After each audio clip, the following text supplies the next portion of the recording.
Yeah, it's pretty cool, isn't it? I've been watching on repeat all morning long. Okay, so everybody at Walt Disney Animation Studios is so excited for all of you to see this all-new magical coming-of-age saga. We have an incredible team of filmmakers behind it, and we're going to bring them out now, and they're going to talk about their career journeys as well as share a little bit about Disney's Hexed. So please welcome on stage first Fawn, Vera Sunthorn, who is one of the directors. Fawn was a story artist on some of Disney Animation's most popular films, including the original Moana, Zootopia. She was a head of story on Raya and the Last Dragon, and a director on Wish. Please welcome Fawn.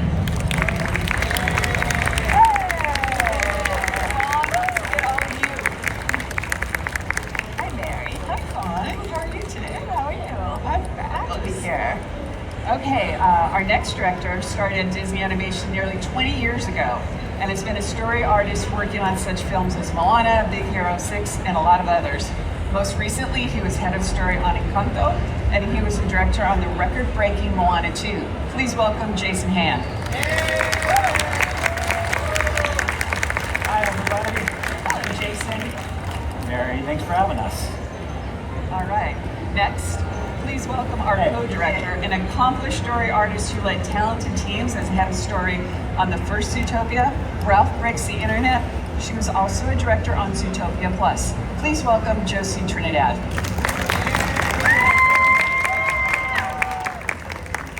Hi, Josie. All right. Now, one of the main writers, along with Jared Bush, on Disney's Hexed, she was one of the directors and a co-writer on Moana 2. Please welcome Dana Ledoux Miller.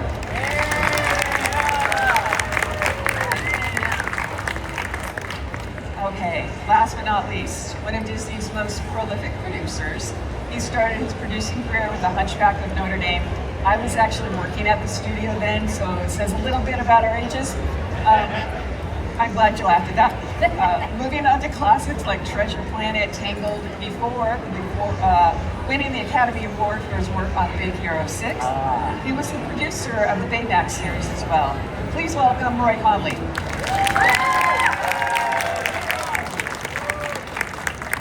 We do want to give a shout out to one of the filmmakers. Yvette Barrino can't be with us today because she's on the archive stage helping to celebrate the 10-year anniversary of Zootopia.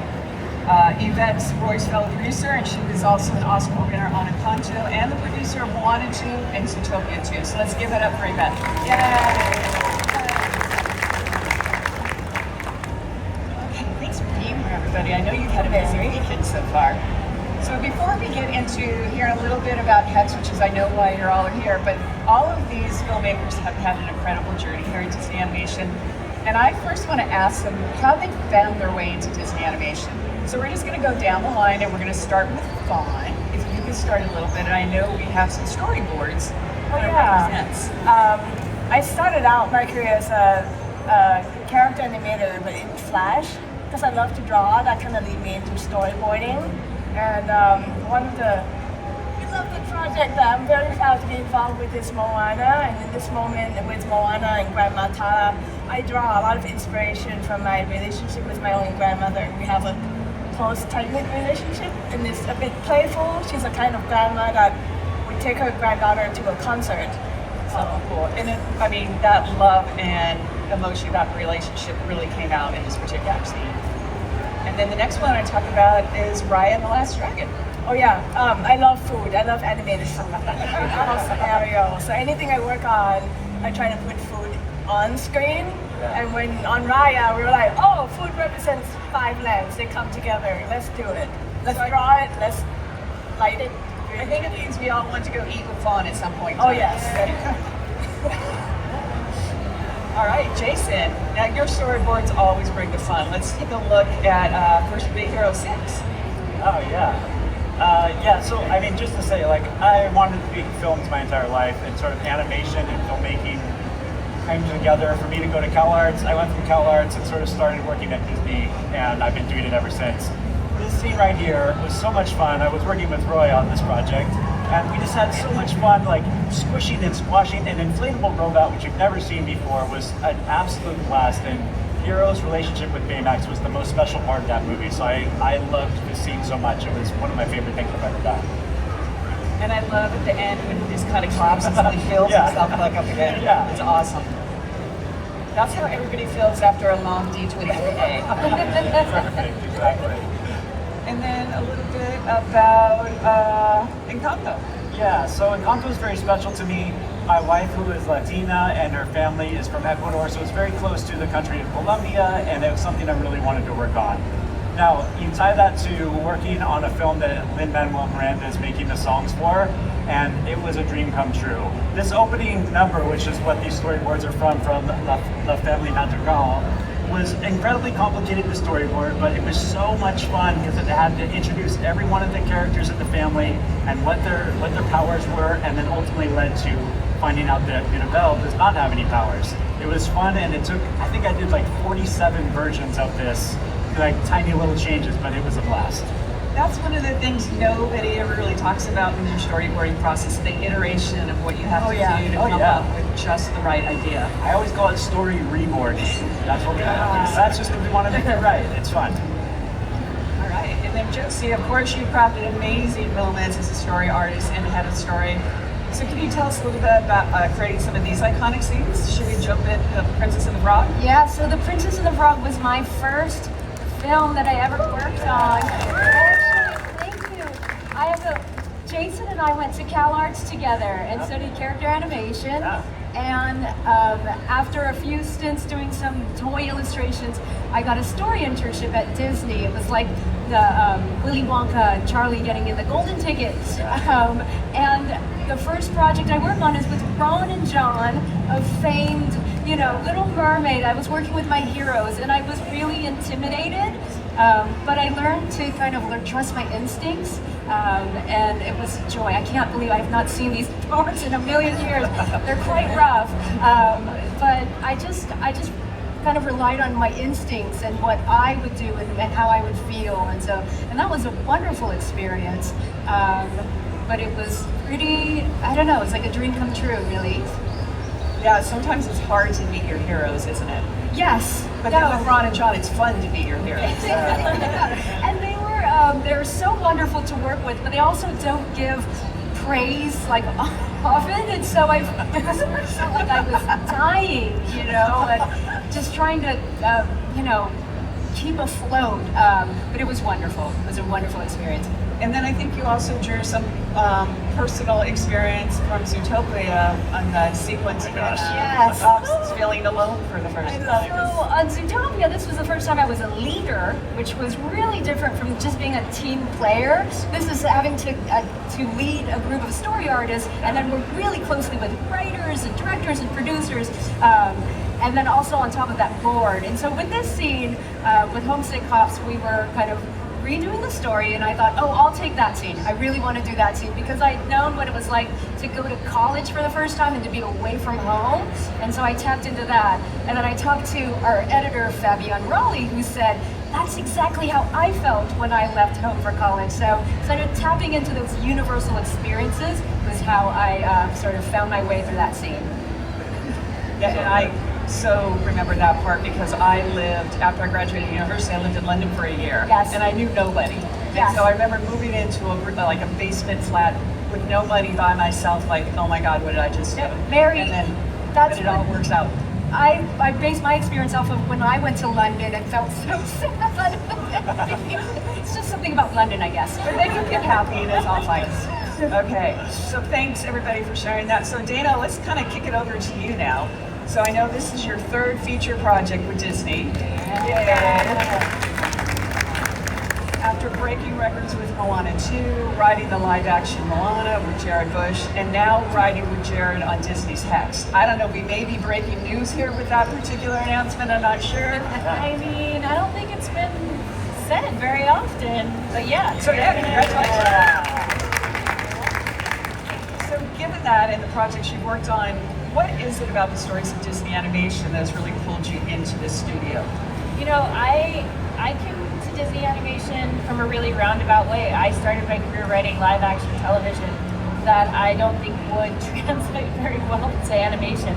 But I was so fortunate to get the job writing the live action movie, which Moana, which a lot of people don't know came way before Moana 2.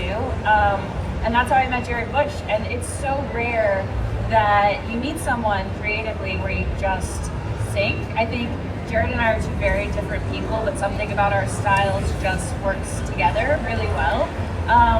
And we are not afraid to also tell each other the truth, which is pretty rare and I think really important when you're getting into these stories where at Disney Animation we tell stories that are fun and creative and filled with fantasy, but also have an emotional core that I think really resonates with so many of us. And I grew up watching these movies, so now to be a part of telling those stories and exploring deeper ways to get into the human experience through this incredible world that these people draw and animate has been really, really special. And I didn't think I would love animation as much as I do.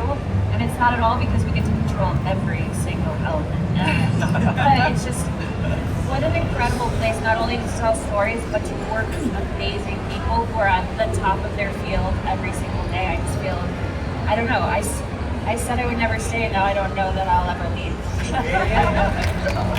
All right. Okay, Mr. Conley. Yes. So as we've mentioned, your Disney animation credits are long and pretty prestigious.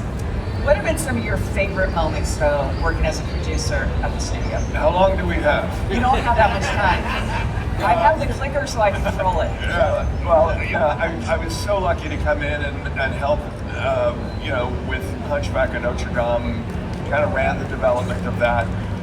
And then got the great opportunity to go and run the Paris studio where we actually did a chunk of the film there. And what a joy. And for 3 years I spent working not only on Hunchback but on Hercules and also on Tarzan, which was a great experience. Coming back, working with Ron and John on Treasure Planet, greater directors. I'm getting to them. Then I gotta say, Tangled was a huge. Yeah. It was a very, I think, an important film for the studio. We were looking for something of this nature, and it kind of redefined the princess. Big Hero 6, obviously, because of the award. That's a nice thing, and it's a dang good film. But I have to say, each one of these films is so different, and what I have loved about this one is the incredible collaboration that has been going on between the 5 of us, 6 of us up there. There's 2 more upstairs. We've got Yvette, who's producing with me, who's doing I've worked with Yvette since back at, Tangled. She's amazing. And then Jared, who is not here today as well. So anyway, this is turning out to be one of the most collaborative processes I've ever been involved with. I do want to get into Hexed, but you said a magic word to me called collaboration. And I know how important collaboration is to a creative endeavor, what everybody does at Walt Disney Animation Studios. I want to go off script a little bit and ask each of you for a moment you remember where the collaboration was something that became really significant, but maybe wasn't something you expected was going to happen. I have not asked them this question. They don't know about it, so they may say, This is good. For me, there was a time on Zootopia, actually. Josie, as my head of story, we had this heist scene that it was written, but then we need to rework it a little bit. And there were 4 of us that Josie was like, why don't you guys take these giant boards and work something out? Richard Fernand, it was Brian, Fawn, Nancy, and Jeremy. We had our code name, the Richard Fernand is gonna figure this out. We're gonna beat it out of how they get in, how they get out, and it's gonna be so much fun, and we had the best time of our lives. And that's when I feel like, oh, I'm really at Disney Animation now. This is how we dive in, and we just roll up our sleeves and figure things out, and then pitch it. Jared, Jason, what about you? Honestly, that's every single day and every single moment. I think there's so many options. I can think of a million of them. I'll just say one that's very particular. Working on the first Moana, I was boarding the shark head sequence, and it's the part where we really wanted to highlight the fact that Maui had bottom legs and a shark head. And one of the other storyboard artists, John Ripa, was on the show with us at that time, was head of story. He's like, can you just have his little foot this is the smallest thing, but it makes a huge difference in the movie. Can you just have his foot kick the ground right here? And I drew that in there, and it just was the perfect touch to the scene that was already working nice, but it's the level of detail we do across every single scene that we're looking for, and we all pitch on all these things together, from the writers, from the producers, from the story teams to the animators. It's sort of like this added till you see the final thing. It's an incredible process. Not unlike Hexed, everybody brings their own little bit of magic to it, which is great. Absolutely true.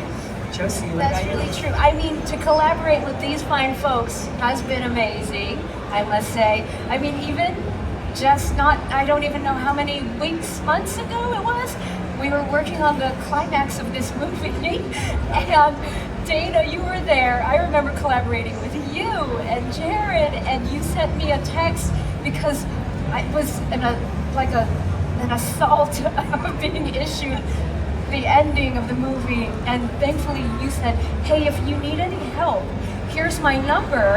And then I sent you an immediate text and was asking you questions. So I mean, it was happening just like Jason said, every day, every single day that we collaborate, and it's really fun and beautiful, and sometimes not under the most favorable circumstances, but what's really fun is that at the end you put it together and go, God, that's really good, you know? Just even another sequence where we were cutting it together in the room, and then you're like giving all these notes, we were giving drawings and stuff like that, and then the very next day we reviewed it, and it was like, it works, guys.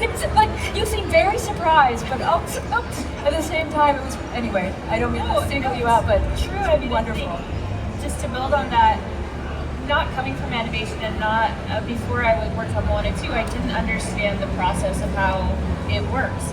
And I think, you know, we all of us here on stage are here at the very beginning. We're pitching the early ideas, we're creating the characters, we're doing all these things. And we have this vision of what the film should be. And then we hand it off to the animators, and then we hand it off to our amazing tech animators who give it a new breath of life because they're moving hair and cloth and all the ways that you see in our trailer, which is just really incredible. And they're inventing, our effects artists are inventing what the magic looks like. You know, I'm sitting in a room with Jared and we're like, okay, we need magic in this moment, but there are hundreds of people who take that and then create what that looks like, what that feels like, what that sounds like, you know, all the way down to our lighting team kind of get it at the end. And suddenly this world that is already looking so special, we have this incredible team of people who shine the light on it and bring out the color in just these specific ways that are building the emotion and all of these layers into it. And so, you know, coming from outside this world, I had no idea the craftsmanship and the artistry that comes in all these tiny little ways from one frame of the movie, you know, and we have 2,000 shots in this movie, and, you know, it's so special to see how everyone adds their own builds specific upon way. each other. Yeah, like we get to sit up here and talk about it, but there are literally hundreds of people who are specialists that are making this film fantastic every day. And then we sit here and we look at the trailer. You're going to see the film in November, and it's like, holy smokes! Like the work that went into this, it takes a village. It's very fun to be a part of. Yeah. Awesome. Okay, Roy, what about you? How many people were at the Honda Center last night?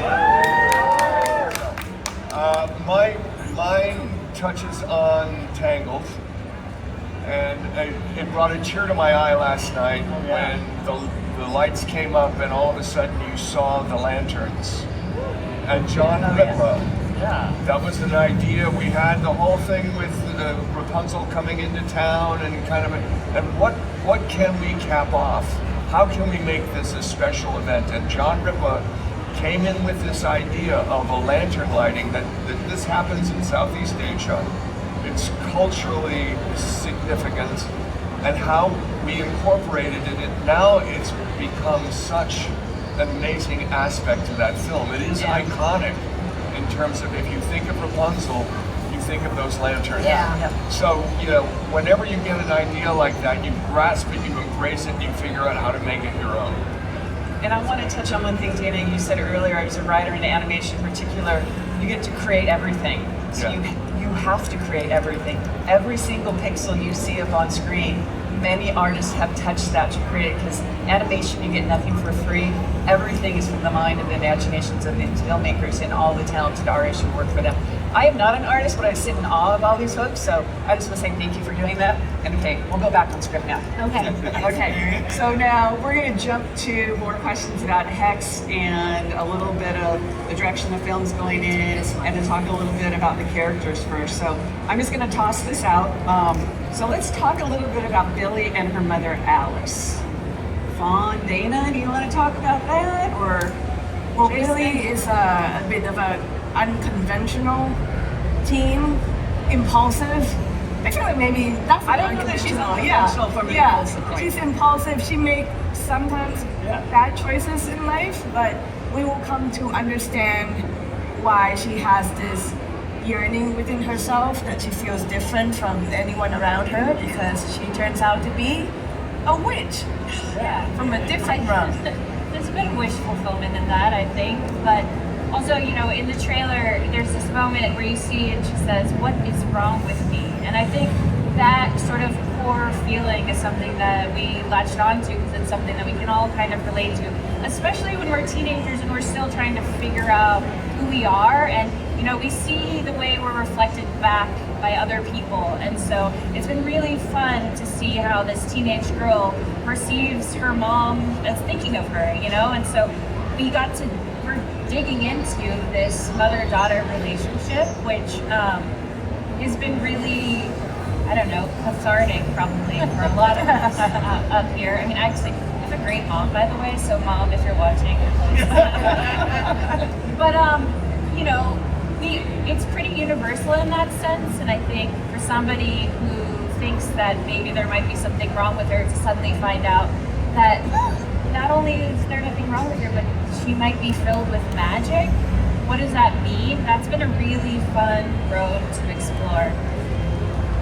Josie, you want to talk a little bit about Alice and the development of that character? Yeah, Alice was, I mean, talk about a single mom raising a child on her own. I mean, definitely the inspiration was sort of my experience as a mother, and just how I felt like moms were superheroes, moms were magical, that everything they do for us, to protect us, to love us, to help guide us, even when it's really difficult and when we feel like Billy, when we feel like a rebellious teen, that mom being that core, and Alice is that, you know, really struggling to both raise her daughter right, but also give her freedom to grow and evolve and be the best version of herself. And we're so fortunate to have Haley and Rashida in these roles. Like, incredible cast.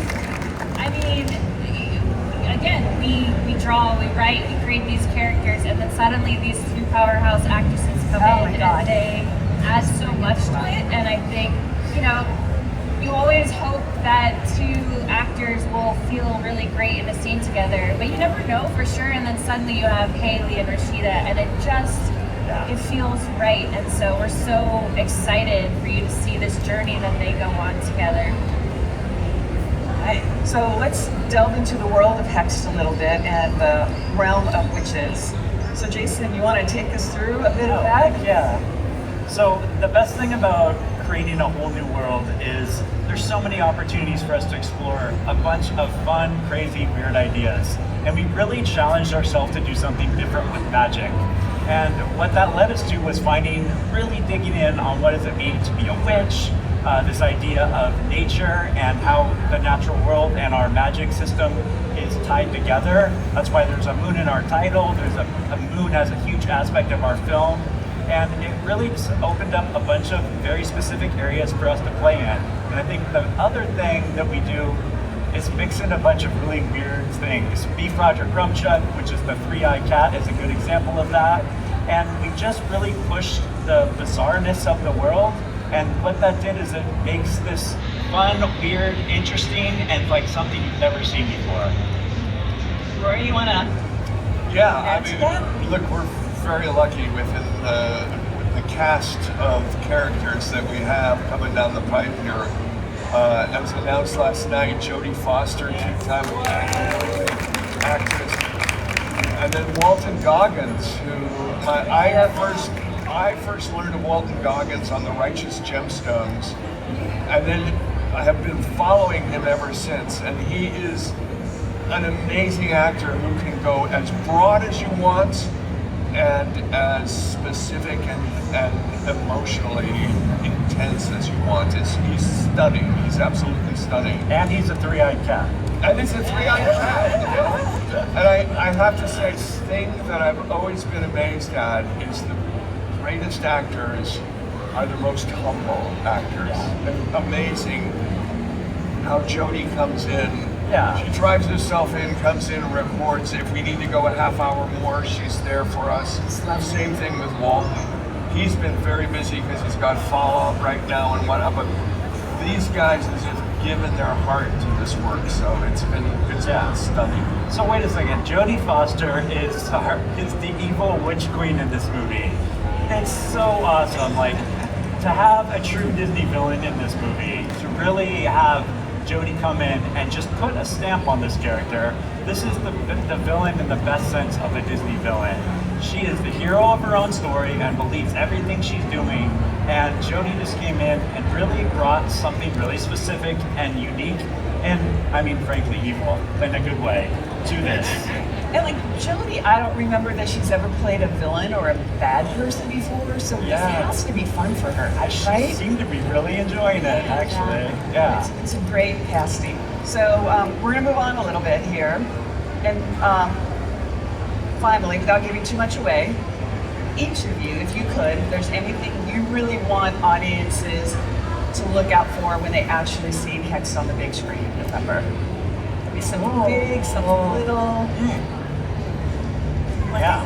This film, to me, I'm excited that we I think we're doing something weirder. Yeah. Comedically, with Beef Roger Trumchuk. I'm excited for the audience. Can I ask a question? Who came up with that name? If you can share. That was the incomparable Phil Johnston. Okay. Yeah. You heard that here first. Okay, sorry. Yeah, I I feel liked you, Vaughn. I feel like Beef as a character brings something that is both old and new, old in the sense that, I work at Disney for a while and I enjoy drawing really broad, crazy character, and with Beef, we get away with so much of his behavior. And when we think it's weird, we we can go weirder, we can do more with him. So I'm so excited for the audience to get to meet him. And then the animators are going to have a blast. Oh yeah, they're this busy, year, right? Yeah. Hey, Jason. It's so hard because there's so much in this film that we haven't had a chance yet to show to the world, but there's so much in it, so I'll just go with something very, very small and special to me. I love Enchanted Object. I love characters that don't speak. There's something very special about what we can do in Disney that you can't really do in any other medium and do it as well. And there's a character, Bucket, who is an enchanted cauldron that kind of becomes Billy's little puppy dog. And we have so much fun with this character.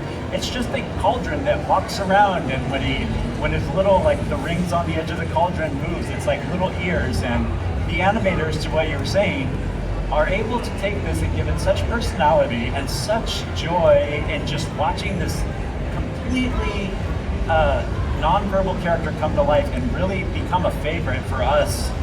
It's really, I think everybody's going to love it, and I hope that they love it as much as I do. Sorry, Josie. Oh no, I was going to say Enchanted Objects too, because I am a big fan of Pee-wee's Playhouse. Don't hug me, I'm scared. And all these kind of creatures and inanimate objects coming to life. And what's been so fun is to pepper that in silly ways. And what was really great was we had the story artists just kind of board things, and they would come up with it naturally, like Seth Boyden would draw this fun little sign walking around, and all these little objects like teacups, which to me it's sort of an homage to Beauty and the Beast and Sword in the Stone, or all our lovely Disney animated fare. So that I'm so excited for you all to see. Hey, can I just add one tiny little story when it has add to as do with many as that? you want. Okay. So remember, Josie, Yeah. we're looking at the book in the brilliant. yeah. So it's right there on there, and this is just sort of one of these amazing yeah. moments with our story team. We're trying to figure out how do we make this book be something like that's so it right. doesn't talk flap like this. And we just were all in the story room together, and we just started drawing with Nicole. Nicole Mitchell, one of the heads of story, Leo Lev, the other head of story, and Lisa Tryman, and we just were like, how can we make this unique? And they just started drawing. They came up with the mouth is in the spine, and then these little straps coming up with their eyes. Sad little weak arms that Nicole Mitchell loves to draw. So funny. And then we have our Quill, who's voiced by Tracy Ullman, and Stephen Fry does the voice of Cookie, Elias Squire, and then Leor drew this little ink pot that like skitters around, and it was just one of these magic moments of complete collaboration in the story room. Our animators then took that, and now like there's like little ink splats that come out the top of it. Sorry to take over. And then just say how fun we had making and creating those characters, which within like a couple of hours in the story room, those characters were created. You give it to Ami Thompson and Lorelai's team, and they come up with the final designs of it. Then the animation team and the modelers and riggers put it all together. It's insane. It's one of the coolest things. When you were talking earlier, Josie, about kind of like the homage back to Beauty and the Beast and the enchanted objects, when I first saw that sequence, I'm like, oh my God, this is like Beauty and the Beast. Right? Yeah. Yeah. You're going to love it, I promise. Except Billy hugs the book at the wall. It does. Yeah. That part. Okay. Okay. There is something that I really want to say. Okay. I will be dragged off the stage if I say it. I'm not allowed to say it. But I think that's why I have like, oh God. But here's what I will say about this moment in the movie. So when we make an animated film, we show it internally within the studio. Everyone within the studio watches it. We do it like 5 or 6 times over the course of the many years that the film is made. And every time we do that, sometimes we will wholesale change the movie from one screening to the next, which is like 3 months apart, because we're constantly trying to find what works, how these characters really live together. And in our last screening that we had internally, and by the way, everyone within the studio, no matter who you are, you get to tell us exactly what you think about everything that we've done. And it's a really wonderful way for everyone in the studio to participate, but also for us to get real feedback about what's working in the film. And so we take that feedback and we make changes and we help develop the story. But a lot of times, you hear very quickly what's not working. And I think in our last screening, there was this one moment that happens really late in the film. And almost across the board, everyone within the studio has been talking about this moment. And when people are talking about it at lunch and you hear them talking about it in the halls, you're like, oh, we found the thing. We found the thing that makes this movie special, that makes this movie different. I'm kind of getting chicken steak right now just thinking about it.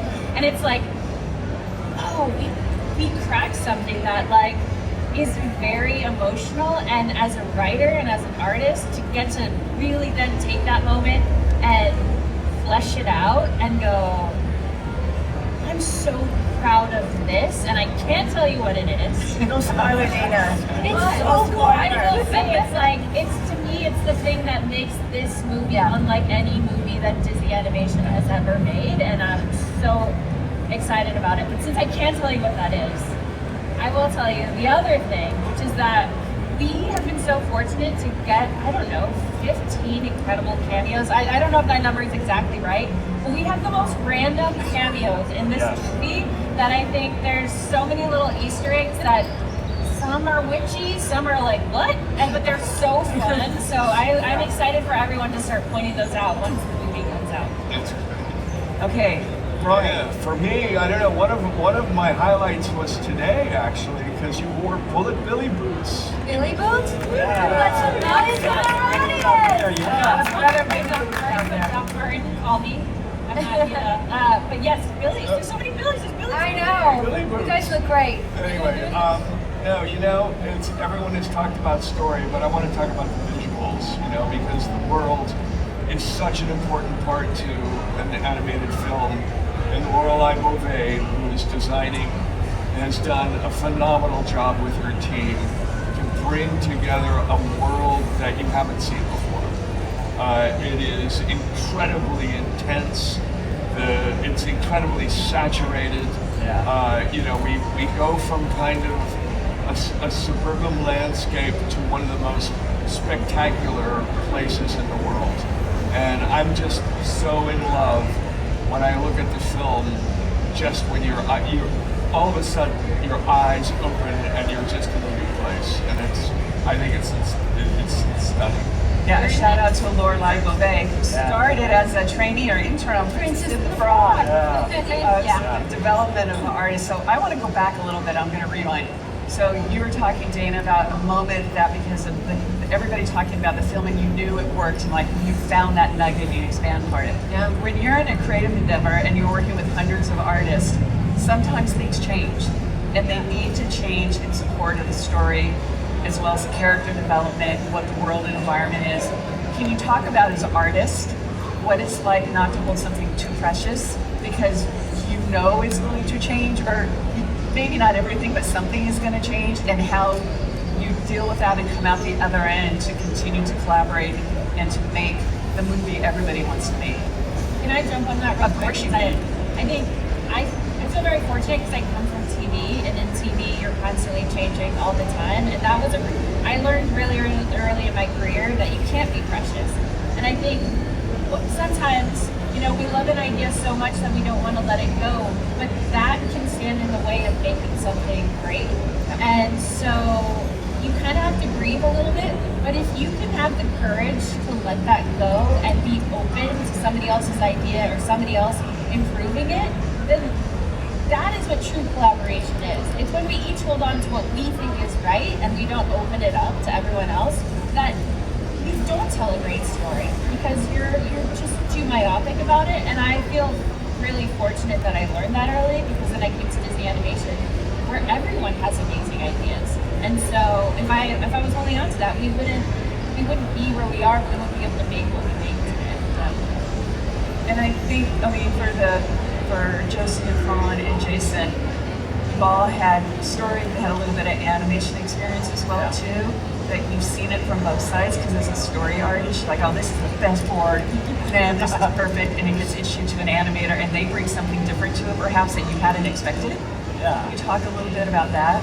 Yeah, it always happened, and I have to say it's been a pleasure getting to know who Billy is as we dive into this experience, right? Because we're crafting her from the ground up. This movie is an original film that's not based on any existing story out there. So we're getting to know our girl, and we're like, talk to us. Who are you? What's your deal? What do you want? What do you need? And one of the producers I worked with before, Peter DeVecco, he always said, at some point the film start telling you what it needs to be. And I was always like, yeah, whatever. I don't understand that. And then it's been true with the films that I worked on. I started to be like defending Billy, like, she wouldn't do that. Yeah. She wouldn't say that. She wouldn't stand like this, she would stand more like this. And we start getting up from our seat and be like, she would do this. Yeah. And she would do her nose like this. And we're like, who are we? What's happening to us? But collectively, we all seem to know, and it's actually this mind meld. And this is not just over us, but everybody. So I think collaboration with animation department gets to know who she is, and Haley Steinfeld will bring herself to the project, so it's all very exciting. And that's a good point. So you have a talented artist like Haley, and then Jody and Walton come in and they start laying down the recording tracks, because the animators, some of you may know this, they get those tracks recorded first and they start animating to it. So the personality and the performance of the voice actor gets infused into the character. So are there moments where maybe on this film, and maybe it's a little too early yet, to talk about how that has changed? Something about the character or your expectation of how the character is going to behave in a certain way, and how the voice actor brought something different that you weren't expecting? yeah, there's something about, I'll use Walton as an example for Beef Roger. There's something in his drawl, and because he's from the South, the sound of his voice, it really helped influence how Beef in general even walks.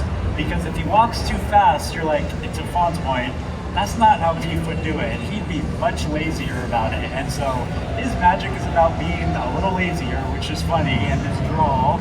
And then even he does this thing where he'll grab Billy with this kind of lasso of like cat hair rope, Dusty cat hair. dusty cat hair rope, and it's all because of when you hear Walton do this character voice, it just feels right. So yeah, across the board, that is every single day influencing the character.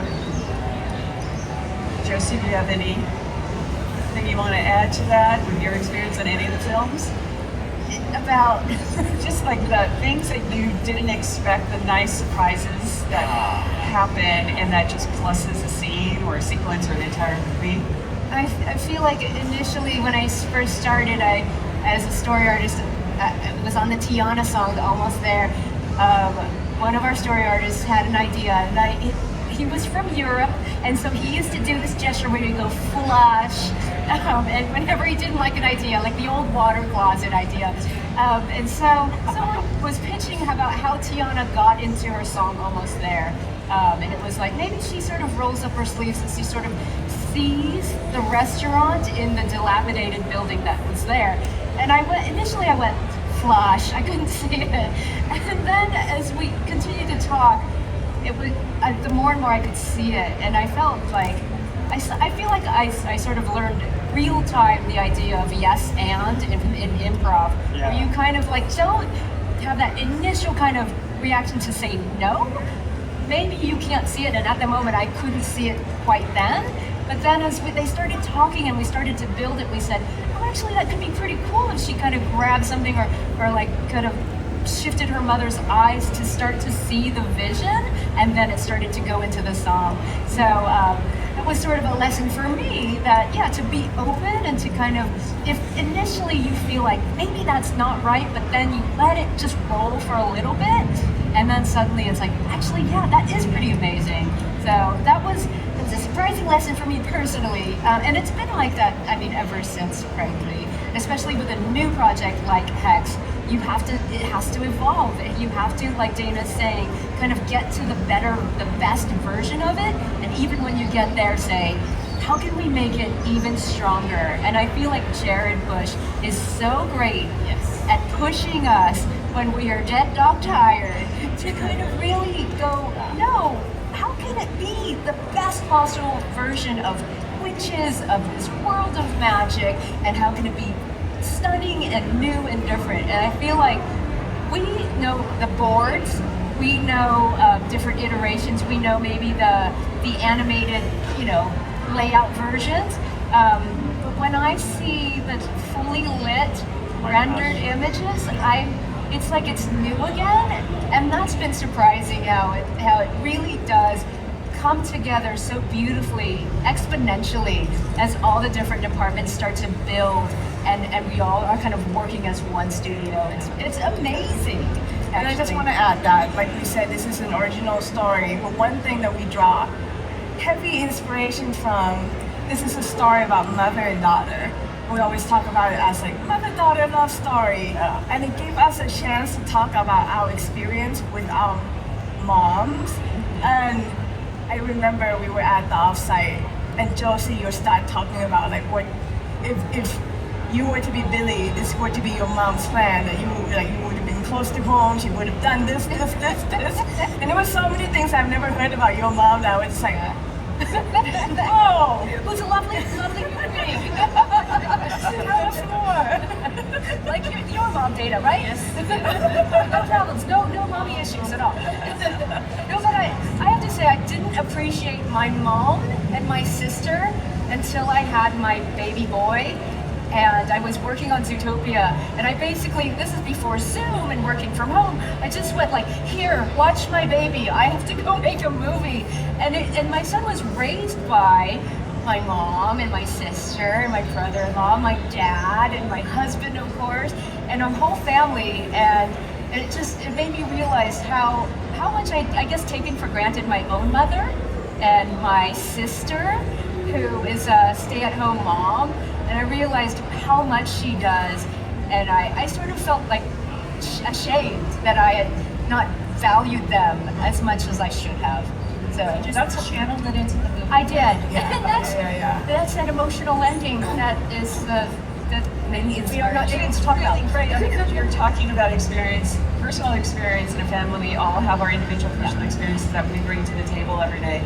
And it all, for me, I'm listening to all of you, and it sounds like not only collaboration at work, but there's collaboration at home. Oh, yeah. And sometimes you pull from that and you bring it into your professional life, and then your personal life benefits and vice versa. So it's about putting everything in perspective, right? And then bringing the best you can to what you create every day.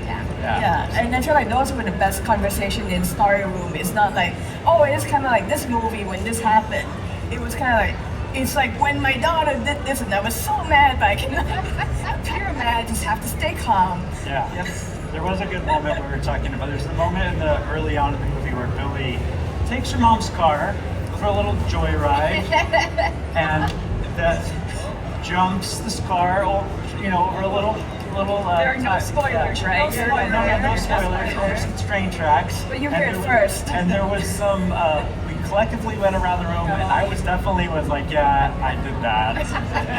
There were at least 3 people who have done that. There's 3 people that have done that. Yes. So it was funny because I'm talking about personal experience. They're like, some people are like, no, I would never have done that, and others are like, I did that. Yeah, Jason, pretty good at it. Roy, I bet you did that. Did you do that? Absolutely. of course. Of course. And I know for a fact that Josie did too. I did, and I crashed the car. So Billy is better than Okay, so Hey Mary, can I say one more thing yeah, on just of course. collaboration? Because I think there are characters you've seen in the trailer. We put this big piece of paper out in front of our story room, and the entire studio got to come and say, if we're making a witch movie, what would you want in there? And they said something along like, the coolest witches ever. Yeah. Like coolest bad witches ever. And those 3 witches that you see in our teaser right here, which are the Raven witches, became that. And it literally, it was from that, like everybody was like, +1 on that part right there. So we took those sexy witch. and made them the coolest, scariest, most like they're like assassin witches. And our art team took that and made them so interesting and so cool. Like if you look at all the detail, there's like there's actual feathers on their clothing. They have claws. And animators then took that and have had a blast with the transformations of them. It's so interesting that just from a piece of paper out there and like a desire from everybody to see this on screen, that's where that came from. Absolutely. And I just want to say thank you to all of you for all your time with us today. I know you are busy trying to get this movie made so we can all see it on November 25th. So thank you so much.